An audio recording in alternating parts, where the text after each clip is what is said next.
ni man kayo kining ikaduhang pagbalik ni Kristo. Tungod kay una, nakalatid siya sa malaan na kasulatan. Whether you like it or not, dili ka ganahan kay kung saan manasikan kami ko eh. Para kung mag-isgot na oksikan kami, kasi mag-isgot end times, daghan ng mga tao kung malisan. Saan man niya, kung balik ang Ginoo, dili pa paanda. Kung saan man niya, kung mahiabot ako sa kining ginatawag end times. Kung saan man end times, kasabok, usa ka dako kasabok pamahitabo sa tibuok kalibutan. Nasukad, mahibugso ang kalibutan. Wala pa makasinati, ini nga gilabhan, kadako, kung grabe na kasakit. Para sa umaabot ang panahon, may tabukin. That's why ato ang mahiskutan kung nganong importante ang ikaduhang pagbalik. Tungod kay ang Biblia, nagtudlo na si Jesus Christ mubalik kayo. Ang Juan 14:3, nagingon siya, namuhan niyo siya sa namahan ang mag-andam ng mga lawak nito. Upon siya makahandam na, siya mubalik. Aron pagkuha kaninyo, kanato. Aron bisan asa siya, ato makita, uban kaniya. Now, another one, tungod kay ang pagpaabot ini ingon nga dako nga paglaom. Anong nagapangalagad kita sa Ginoo? Anong nagpadayon ta sa pagsimba? Anong nagapadayon ta sa pagpangita sa Ginoo sa pagkinabuhi? Anong nagapadayon ta sa pagpanagyaw sa pulong sa Ginoo? Tungod kay adunay umaabot na pag-anhin sa Ginoo. Tungod ni ini nga paglao, na kung ikaw umatay, ikaw umanhaw. Tungod ni ini nga paglao, na kung ikaw mahingaptan sa pagbalik sa Ginoo, mahingapin ikaw sa rapture. Another one, iyong padringan, samtang nagpaabot kita sa pagbalik sa Ginoo, magpaabot kita na mainiton diha sa Ginoo. Sa bata pa ko, kanunay na akong kadungog na hapit na mabalik ko. Namastor na lang ko huwag pag-ibalik. Mamatay na lang siguro kung ipagyak ang balik ko. Pero sa diha na nagmuni-muni ko sa pagkaliman itong ikong kadungog kung wali maitan. Nagabasa ko sa Book of the Galatians. Ibagi ko kabalahan. Pinakon, i-pray sa kaluwasan. Kung di ko sigurado ang ikong kaluwasan na pinakon panahon nga. Kung ginawin ko mga 13 anyos, 14, doubtful ko sa kaluwasan kung iwas ko. Kung di ko, di ko sa pagkaliman ng Lord, wala na lang kung takong ipahimos ko. Ano ba? Kung kinahanap ko, kaya nagbalik sa Ginoo, inigtingog sa trumpita, hindi ko kadungog sa tingog sa trumpita. Nahanap ko, na mayapin ko sa dako makasakit na may tabo sa mga abot na panahon. Nahanap ko, hindi naman katalagman na may tabo sa mga abot na panahon. Hinungdalan kung wala na natin ipahimos. Paninali na di ay ang ginangatan o pag-posible na dangatan. Pagka no wonder ay mga reliyon nagatutlo na wala yung impyerno. Ito nga, ganay kong doktorat, dugay lang itukod kay Iglesia, wala tuwong impyerno. Okay, usa ka makahadlo, kapulong impyerno. Kung basa ka Biblia, ano na impyerno? Kung mali ako ang kabalatan sa kinabuhi sa unang panahon. Nagluwan tungod kay kini, naghatag og dakong kalipay sa mga magtutuo. While nagapaabot ka kamayniton sa pagbalik sa Ginoo, mubati ka og kalipay, ang magsubo lang, itong dili sigurado kung luwas ba siya. Kung dili. Ikaw iksuon, kung dili ka sigurado na luwas ka, alay ka magsubo. Dapat dili ka maglipay. Dapat kang malisa. Dahil basin, dili ka makiapin sa pagbalik sa Ginoo. Pero kung sigurado ka na ikaw mahiapin ko niya sa panahon sa rapture, after ikaw sa pagbalik sa Ginoo, hanggang nang maglipay.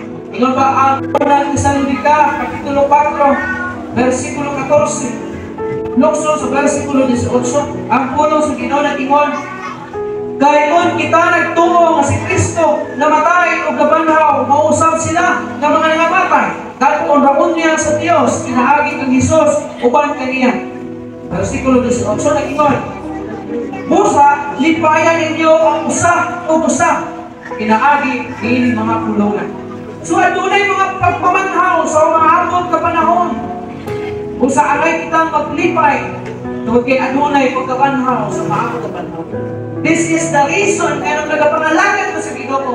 Kay kung di ikaw hiabtan sa pagbalik sa Ginoo, nabuhi, at least, apil ka na mabanhaw sa panahon po niya sa pagpabanhaw. Kung mahiabtan ikaw sa pagbalik sa Ginoo, at least, mahiapil ikaw nga ilisan sa Ginoo sa kalawas nga di na madunod na panagasakawon sa Ginoo dito sa iyang anay. Now, ikaduha, unsay kahulugan sa ikaduhang pag-anhi? Unsay kahulugan? Kung sa uban, kung alang sa mga Kristohanon, ang pag-anhi sa Ginoo, usa ka dakong kalipay, o usa ka dakong paglaom tungod kay adunay pagkabanhaw, o adunay rapture, apan sa uban, usa kini ka dako kasub-anan. Tungod kay nagkahulugan ka na adlaw sa kasama. O adlaw sa kasama.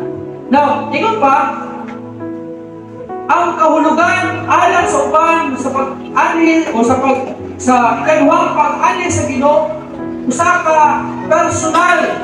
Anong personal man? Tungod kay personal nimo na makita si Jesus Christ.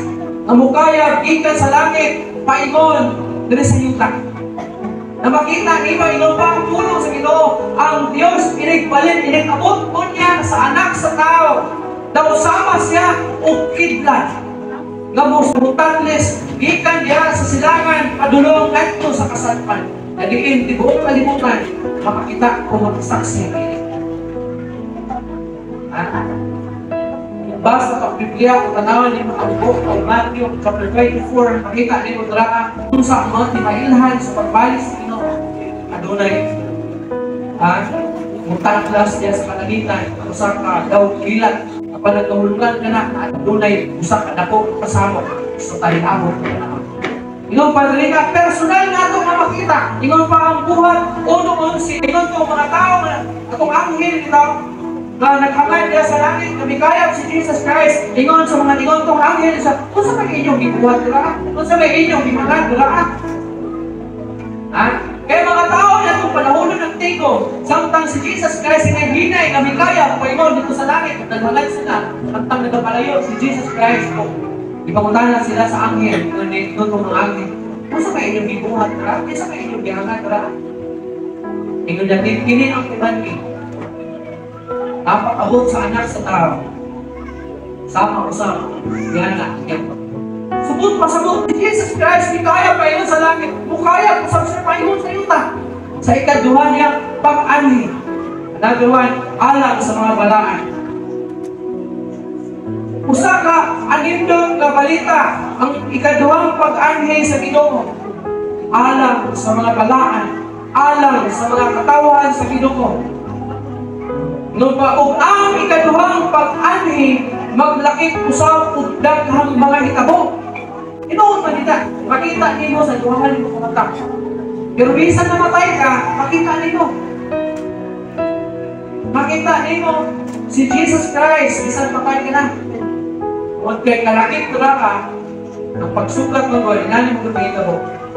Pagtingog sa arkanghel, pagkahulog sa mga arkanghel dahil sa kalangitan, o pagtingog sa trumpeta, tanan nga makapatay na nagtungo kang Jesucristo. Like for example, kay Atililin, kuman ka na makapatay na nagtungo kang Jesucristo. Mga ukap na, tanan nga ginuknan. Mga ukap na, o sila tanan na nagtungo kang Jesucristo, musukat na sa Ginoo niya sa pamanangan. O kita usap ng mga buhi, iniktingog sa trumpeta, musugat na. Pero dili ka magpundan sa nangamatay. Ikon pa ang ulo sa Ginoo. Kung dili magsunod kita sa mga nangamatay. Sana mga buhi. Pero dili na itong kalabira. Dili na itong balansay na nasa interior. Ang mo bangon raa. Kung sana, sumbit. Sana, kuhan. Dili na ito na. Pagbalik sa Ginoo, automatic. Tanan na nangamatay na may pagtuo ang Kristo, bilisan ang ilang lawas o lawas na dili na madunod. O kita na mga buhay, dili na din lawas na ito na madunod ang musugat sa Ginoo. Right away, ilisan ang atong lawas o lawas na dili madunod. Pagbalik ko niya sa Ginoo. Kapag ang subo, ang pagbalik sa Ginoo, ang ikaduhang pag-anig sa Ginoo, naglakip kini o daghan ng mga panghitabo sa kalimutan. Kung sa kini ng mga panghitabo, una, adunay paglalim, adunay rapture. Sabihin niyo ang sistema ng Lord. Rapture ang panghitabo una. Adunay pagpamanhaw sa umaabot na panahon. O ikaduha, adunay dakong kasakitan. Paghuman sa rapture, mubanos ang dakong mga kasakit. Kung niya, mubanos ang milenyo. Sabot mo, milenyo? Milenyo. 1,000 katuigan. Isa kalibo katuig. O humana na paghubog. Ang rapture or ang paglalim, dili na mao ang paghukom. Dili pa na paghukom ang panahon na. Kundi adunay adlaw usab sa paghukom. Ikatulo, unsa ang katuyuan sa ikaduhang pag-anhi ni Kristo? Unsa ang purpose sa ikaduhang pag-anhi ni Kristo? Una, alam sa iglesia. Atong basahon, 1 Thessalonica, unang Thessalonica, kapitulo 4, versikulo 13, ngadto na sa 17. 13, ngadto na sa 17, nagduwa ng pulong sa Ginoo. Apan, dili kami buot, mga igsoon, nakamot dili mahibalo, may tuod sa mga nakamatay. Isa man eh, ang mga nakamatay. Aron dili kamo magsubok, ingon sa uban nga walay paglako. Kung ang imong minahal sa kinabuhi, anak-anak ang Kristo, dili ka dapat magsubok. Dili lagi nabigay, chat si Gabriel sa tuwa. Brad, break. Ano ka rin, ay pastor na matay? Ano ko? Wala. Pero may saman ko. Hindi kang pastor na sa Rosalo. Uy! Siya, pupunta na namatay na si Pastor Rosalo. Huwag ko na galing pinakita itong Pastor Stan Flores. Na, galing ko siya dali atong itong Speaking Life Fellowship. Kailan ko kayo, kung kainumdum mo, katong nagwalik ko, na example na ako na atong kapakal pakibako, kung hindi ka tinawag sa Ginoo, atong mga pastor, o itong namatay. Walu pinailan, 46. Sa'yo mo siya ka, bata ka manggol, kapag sila bata ka, kanang, bro, ang ibusong blawas kayo, ang punman. Ha? Blawas. Then, ako gi-check ang iyang account, matay na yung siya. Ha? Yung mga nagsugot, mga nagdunayan, kung bata pa, and nagano mga testimony, may tungkol sa iyang life, sa iyang pastor. Pero, masubo mo kita. Ano na? Human as we are, masubo mo kita. Pero kinilangan ang inutuman. Ang maong pagkawala sa akong minahal sa kinabuhi, ang naas na mo sa Ginoo, is temporary na. Kung nakakay minahal sa kinabuhi, na nalagad sa Ginoo, namatay, temporary na ang inyong panapunta. Nauna lang siya. Nauna lang siya dito sa dapit na diin inyong tagpuan. Nauna lang siya dito. And kung ako panahon na kita ay yan. Kung ano na yung sa yuta, ano na yung mas ako, mariyon yung sa langit. Ang nasiguraduhan din mo, na ang tao na gusto niyo makita dito sa langit, makita dito. Siguraduhan din mo, nasang tangguhin pa ng tawanan, makaduwag siya sa ulong sa ito. Kung mabot ang panahon, matay na tawanan, kung dili makaduwag sa ulong sa Ginoo, hindi niya malihan si Kristo sa iyong kinubig. Kasi hindi ko ang imuriyon niya dito sa langit. Kasi natingala ka, wala man dali si Papa, wala man dali si Mama, wala na si Ate dali wala na si Kuya. Ako na dali wala na dito akong best friend dali ako makaupan sa trabaho, ako makakala wala na dito dali. Kung Okay, wala kang sigilon sa kamaayo ka. So, ingon ni Andrea, ang katuyuan sa pag-anhin ni Kristo is alam sa iglesia. Kaya sa iglesia, kita! Ikaw! Dili ni church building, dili ni mga panahon sa Ginoo, dili ni mga i-rapture sa Ginoo, kundi ikaw ni, ako ni, kita ni, na nagtuo kang Jesucristo. Kita ang ipagsabot rin sa libro, sa Tesalonica, na nag-ingon siya rin nagili kita kawan-anong, kung dili kita masubok, alam ni ato namatay. Sama sa uban na walay mga paglakot. Sa verse 14 ingon niya, kay kung kita nagtuo na si Kristo namatay o nabanhaw, mausap sila na mga nanamatay. See? Kung kita nagtuo na si Kristo namatay o niya nabanhaw, si katulog na adlaw, sila usap na nanamatay, na nagtuo kang Kristo, sila usap mabanhaw sa waawag na pagpamanhaw. Ingon pa,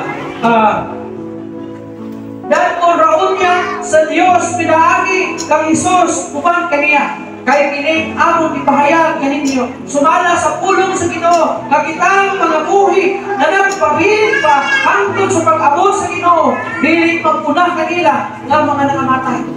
Wala akong tingin kanina. Kita na mga buhi dili ta magpunah sa nangamatay kundi magsunod kita yatong mga nangamatay. Sa verse 16, kaya ang Ginoo gayon, mao ang manao, gikan sa langit, uban sa pagmando, o uban sa tingog sa Pangulong Anghel, o uban sa tingog sa trompeta sa Dios, o unya ang mga nangamatay, yakang Kristo, muuna sa pagkamangon. Kasunod ka, Pastor, tinuod na, Pastor, yung mamangon, pinagpatay niya sa interior. Tinuod na rin mo sa pulong sa Ginoo. Ha?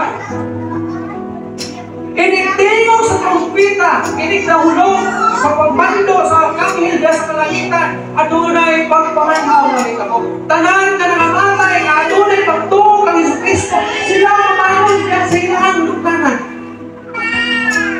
Sila mamangon diyan sa lugnanan. O sila muuna sa pagsugat sa Ginoo. Walay ingon. Diri sa book of Thessalonica. O niya, ingon pa sa verse 15. O kita nga mga buhi pa na nahibilin sa kawol. Sorry, sa kawol. I-rapture. Lalinon. Sa kawol po niya nato sa mga panganod. Uban kanila sa pagsugat sa Ginoo. Diha sa kahanginan. O ingon ni ini, kita maging-uban na kanunay sa Ginoo. Magka, anin doon sa maunga, may tabukon niya sa maabot. Pero iksukon, kung sa kanindot, ini may tabok sa maabot na panahon, alam sa mga Kristuhan. Ingon ko sa dili, pagpagit ang may tabok sa mga tao na pagtubos. Ingon pa, ganong wala si Kristo alam sa Iglesia, kaya ang Iglesia, mao ang pangasawunon ni Kristo. Kita ang bride sa Ginoo. Kayo tuwa ng bride. Atong mga kasal niya. Ang pamanuhulon, sugat. Ano sugat? Ikaw ako.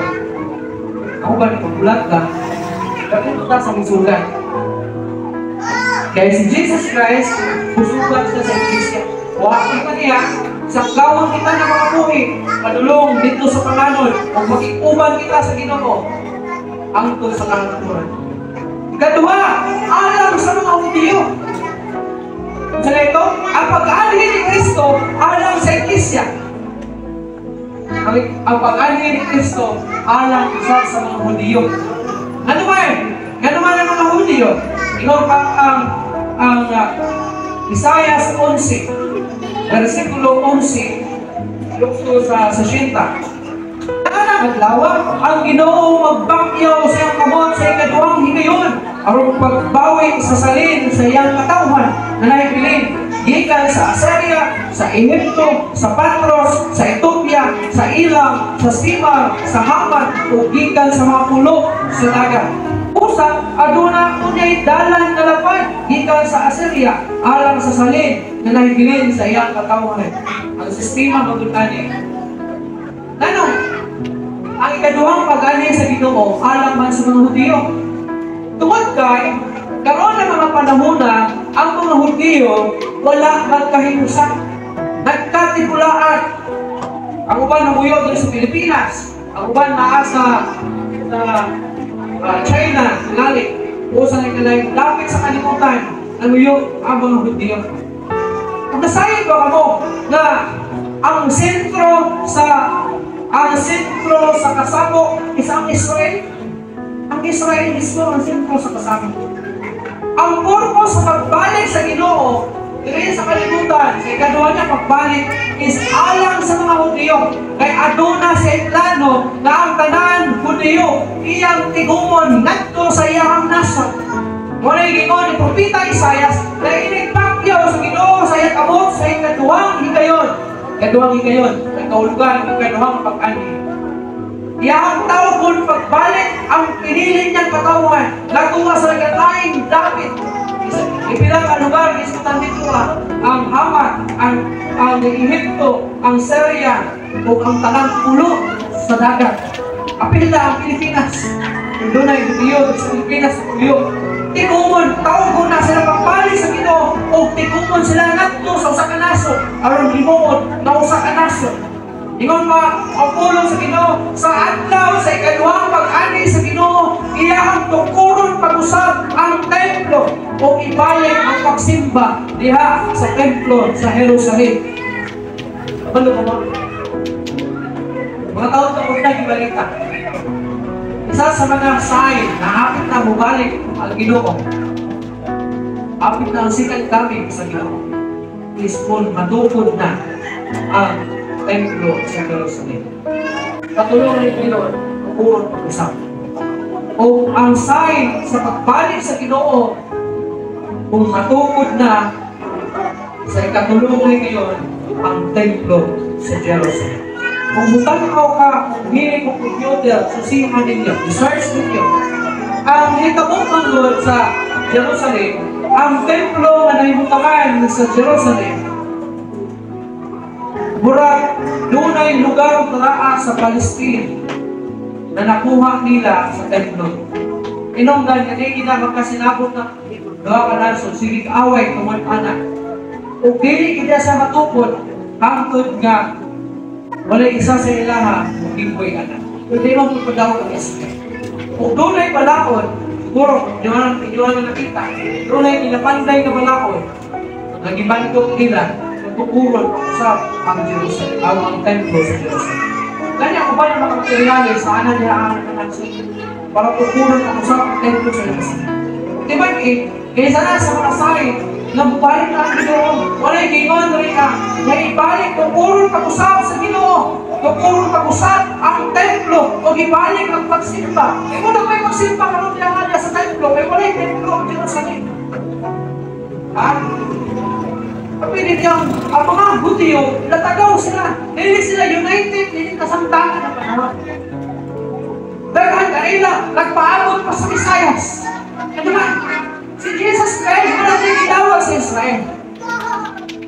Si Jesus Christ, isa din po ay Israel. Daghan sa mga Israelites, walang magwali, may tungod sa mga Jesus Christ. Kundi ako ba kanila nagtudlo na aduna pa'y Mesiyas. Kung wala pa maabot ang Misaya, na ilang ipaabot sulod sa taas na mga panahon. Nagsa ka, ay nagbanggi si pastor sa pag-usap ng pastor. Pastor Tinsay, siguro na sa 700 club. Nagapila na ako na Pastor Stanfords. Mayroon siya, may usap ka tao na nagikan sa Israel, sa pamiliyong karoon pa naman na ilangan gituuhan maong ang Bisaya at Tagalog. May Emilio Anyos. Nasa Israel. Nandaghan kanina nagtuon na siya ang Bisaya. Siya ipaabot nila sa dugay panahon. Pero si Jesus, dugay na gipadala. Narulat nila dawatan sa Jesus Christ na sa Israel. O nang uban agad sa mga Hudyo sa hindi ko kay Jesus Christ. Ang purpose na nang ubalik ang Ginoo kay aron ibalik ang pagsimba diya sa templo sa Israel, diya sa templo sa Jerusalem. Yung pa Ezekiel chapter 40, nato na sa 48, ayun nyo basahan, itaas kayo, gisdan tala nga adunay tukuron o tukuron na usap ang templo pagbalik diya sa Jerusalem. Another one, nakatulipan, ituon ang pakigsakad sa Antikristo sunod sa pito katuig kung unya tunga-tunga ilang lapason ang pakigsakad. Ano man? Kung saan ay mahitabo ang buong pagpakigsakad sa lahat. And posibleng before ang rapture or ang second coming, tunay buon na pakigsakad ang Israel ngadto sa Antikristo. Kinsa man ang Antikristo? Posible usa ka nason o usa ka leader, either a president sa powerful country or either usa ka religious leader. Ganun ko. Dapat mga theory na itong karon na posible isa sa powerful country, isa sa leader ani ang Antikristo, or posible usa ka religious leader na grabe ka powerful. No offense ha? Pero ang theory, nagupay sa Vatican.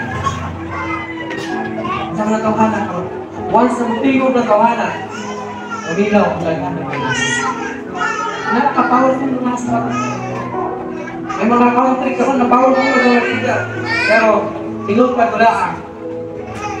Himuon karon sa Israel ang pakigsaan aning nga nasod o aning nga Antikristo. O kunya, ito katuig ang pakigsaan na himuon sa Israel diha kang Antikristo. Pero sa tulong katuig ug tunga ilang lapason ang ilang pakigsaan ng Antikristo. Ano man? Tungod kay ang 7 years aduna na kahulugan. 7 years. Pito katuig adunay kahulugan ug ang kahulugan niini Great Tribulation.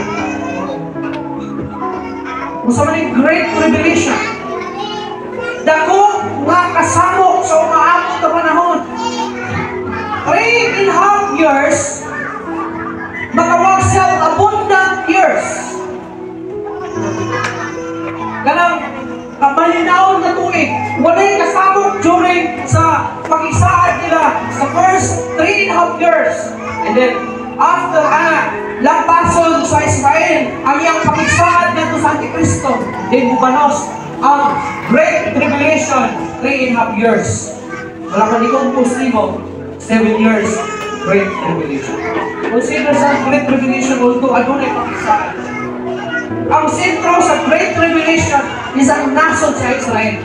Lutuson sila sa Ginoo. Kung sa'yo may tabo sa Great Tribulation, ang Great Tribulation, posible, uman na ang rapture, anong panahon. Uman na ang pagpamanhaw niya ng panahunan. O ang bubanos, ang makasinati, mga tao, mawalay Diyos, o mga tao, kaalanganin, ang Kristiyano. Alanganin kang Kristiyano, bilin ka, o pamod, usulod ka sa Great Tribulation. Tanaw din mo ang Great Tribulation. Grabe kung kasama kung may tabong alaman. Adunay mga paglutos. Dili ka kabalik. Negosyante ka, dili ka na kabalik lang. Gusto ka matong bowl, kaya mupalit ka kung salina. Inuporta ka, tingin mo ng panahon na. Dili na ang gusto. Okay. Good guy. Wala nagdili ang kwarta na panahon na. Ang bililo na lang gana, ang patik. Kung doon na kay patik sa imong akta o sa tuon mo kamot, makapalit ka o makabalik ka. Pero kung wala kay patik sa imong akta o sa imong tuon kamot, hindi ka papalit, hindi ka makapalit. Wala kung pagkaman ka, nagristuhanon ka ng labi, ilagay na lang ang bakal yung sinagulis na. Pero kung magpapatik ka, okay na, muslan na lang yung bakal. Ano ba? May tabo ang one world government. Okay, hindi yan nanay yung tawag naman. Ano na yung one world government? One world government. Ibo ka kalibutan, isa ka lang ang masunod. Ang Antikristo. Wala na yung president ng Pilipinas sa sundo nito. Buong Amerika, buong Japan, buong China, may tabo ang one world government. Kung kinsa itutoy anak, ang mao ang Antikristo, siya ang leader sa itong kalibutan. May tabo ang one world currency. Ang mga currency, buka. Posibleng dollars, posibleng European dollar, posibleng sa kusong sa computer world. Sa kusong Bitcoin.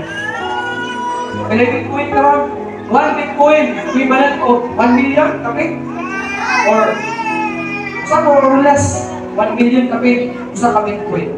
Sa unang panahon, 2018, ang Bitcoin 9,000, kung ako sa'yo, 2017, 9,000 lang ang Bitcoin, sa Bitcoin.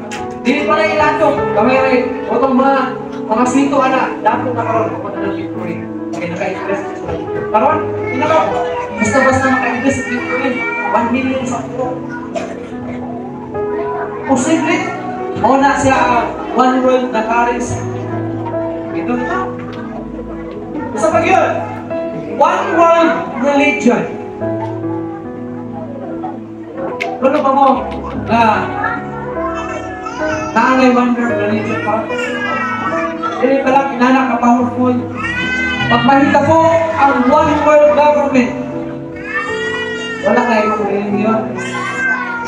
Magsunod ka kung sa to, Diyos na inhon sa one world government. Pero karon, nasa Saudi Arabia. Kasi kagong Saudi. Si Iman, nakato na gusto na sa ulan. Kata na siya. Wala pa niya sa panahon ni Iman siguro. Pag isa ka na kong dome, naghihimo. Diraan sa sumangungang bayan sa nasun sa Saudi Arabia. Nag-iusa sa taong dome ang Christian o ang Muslim. One word religion.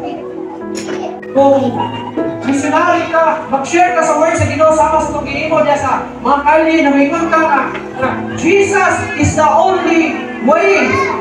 Jesus is the only way para makaanto ka sa langit. Hindi na pwede ni mong isputan dito sa doon. Kaya nangimo. Ano nga? Kung nangalakad ka, kung nagturo ka man Jesus Christ, ibuha ka na. Ayaw na i-share sa life. Kahit usak ka krimen ang pag-share anak nito.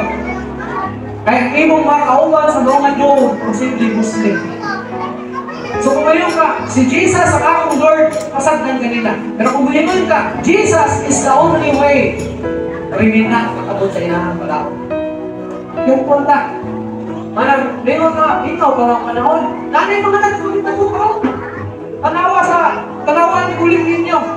Komputera ninyo kung doon tinunod lang ang isang may doon yan ang hihimo. Hindi na pwede magbasa dito sa John 14:6 na may si Jesus Christ, I am the way, the truth, and the life. No one comes to the Father except through me. Hindi na pwede may dito Kung nagtuwa ka ang Jesus, hindi mo na natin. Kaya na-share sa upan na may si Jesus na rin ang butong dalan. Kaya isuhon ka, hindi makapisuhon, tatlong ka nila. One world religion. Ano ba kung sa pinakita ko, mag-inuyon sa itong kalibutan ka ba?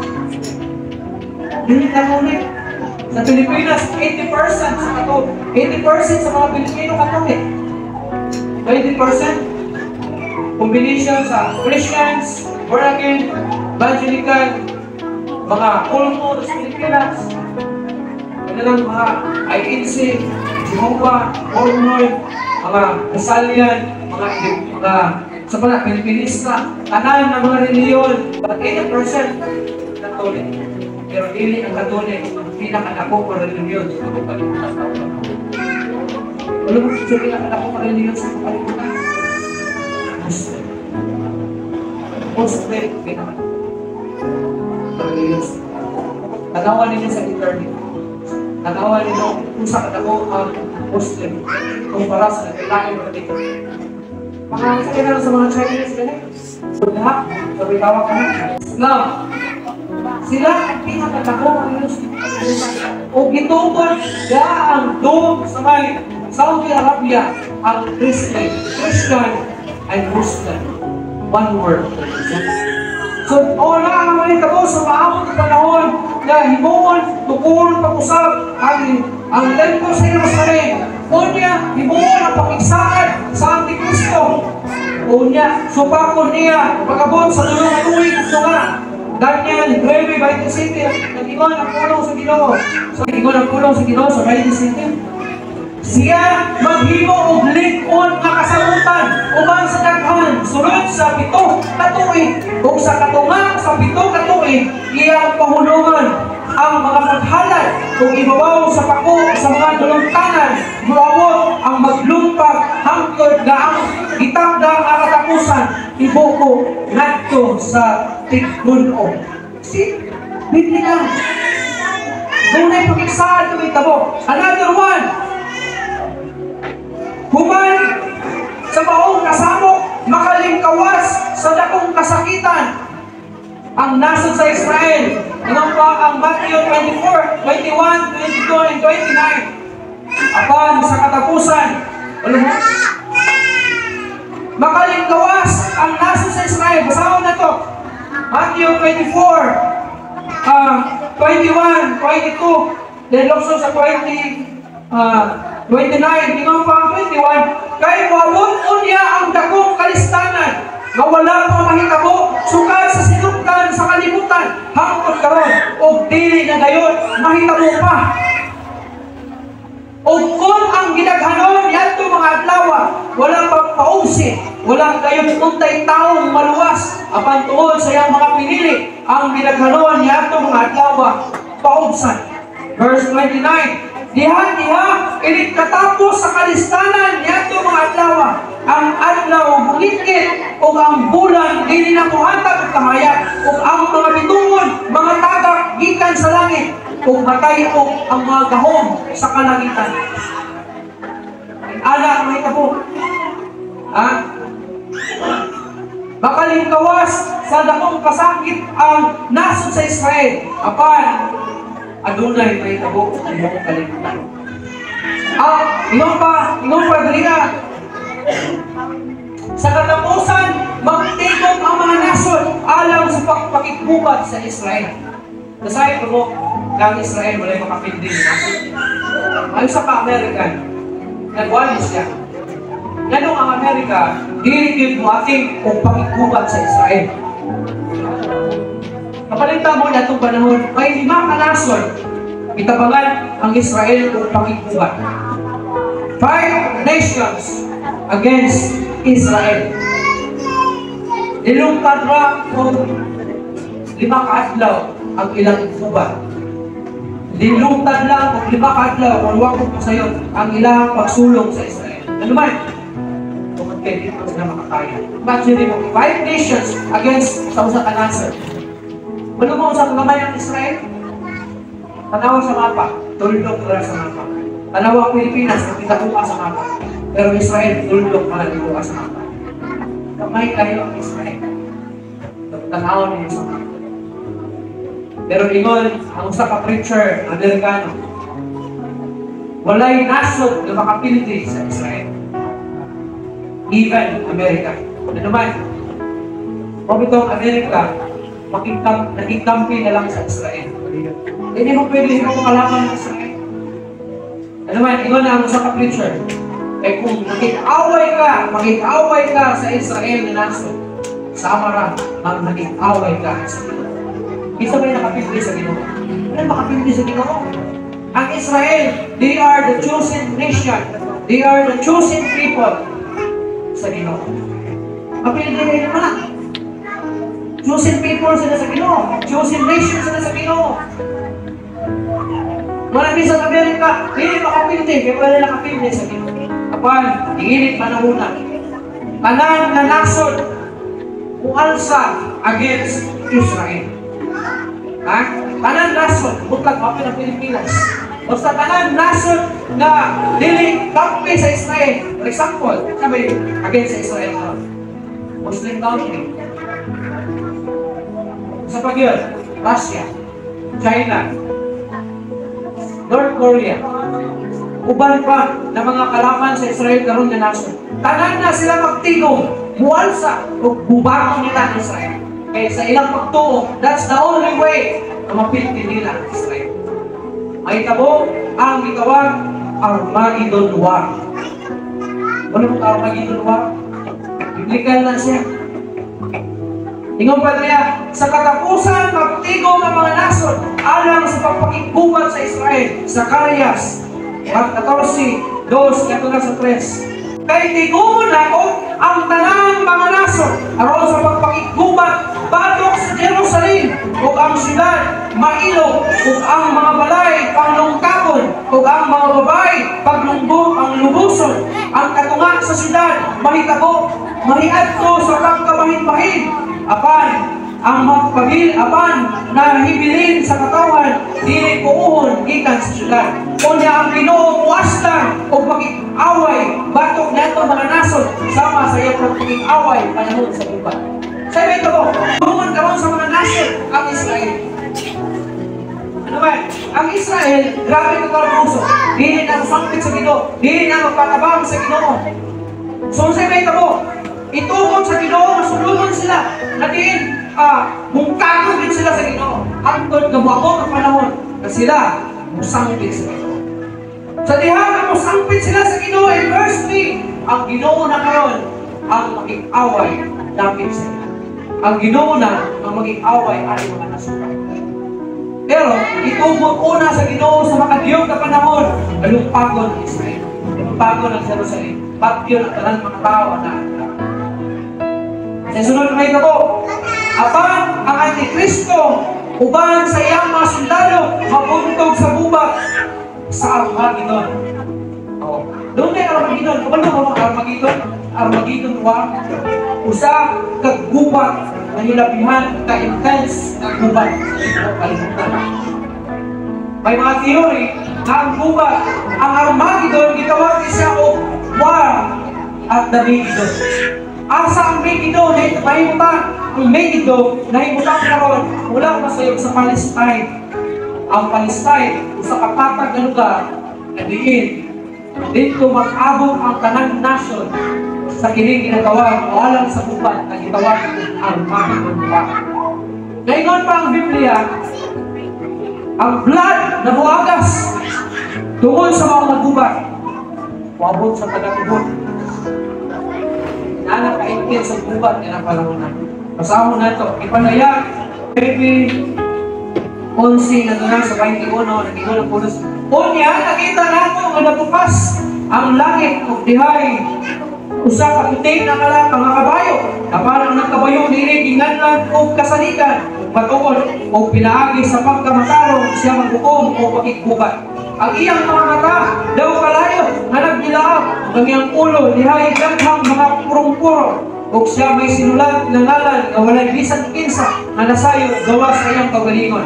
Siya nagsulbong pisting at gitoslog sa dugo ug ang ngalan na gitawag kaniya ang pulong sa Dios. Ug ang mga panon sa kasundaluhan sa langit na nagbisti og pino alino puti na pagkahidlo nagsunod kaniya nagsakay og mga puting kabayo gikan sa iyang baba ni gula ang usa ka hain kay espada ang mao'y iyang itigbas sa kanasuran o siya magmando kanila pinaagi sa bunal na puthag magpigis siya sa piksanan sa bangis na kapungot sa Dios na makagalahog sa tanan. Diha sa iyang bisti o diha sa iyang paa siya may ngalan na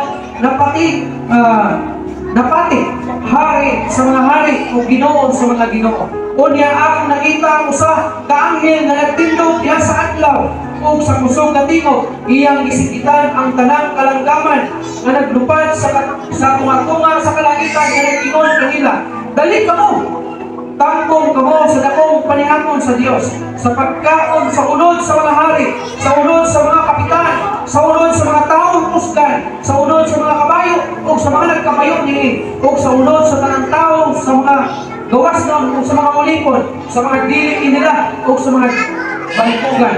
O nakita nako ang bangis na mananap ug ang mga hari sa kalibutan uban sa ilang mga kasundaluhan na nagtigo aron sa pagpakigubat batok sa nagkabayo, ug batok sa iyang panon sa kasundaluhan, ug nadakpan ang bagis nga mananap, ug uban kaniya nadakpan ang bini na propeta nga mao ang naghimo sa mga milagro diha sa iyang atubangan na pinaagi niini ipahisalaat niya ang mga nakadawat sa patik sa mapintas nga mananap ug ang mga nagsimba sa iyang larawan. Kining duha kitangkog kabuhi ngadto sa linaw ang kalayo nga nagtilaab sa asupre ug ang tanan nga nahibiling ikamatay sa nagkabayo pinaagi sa espada nga migulat gikan sa iyang bakba ug ang tanang mga langgam nga nabusog sa ilang ulod. Tanawa, inana ang may tabo sa umaabot nga napatikan ang patyon sa Ginoo. Sa mapatik 666. Kung sa ikaulugan sa mga 66, ngalan sa anak.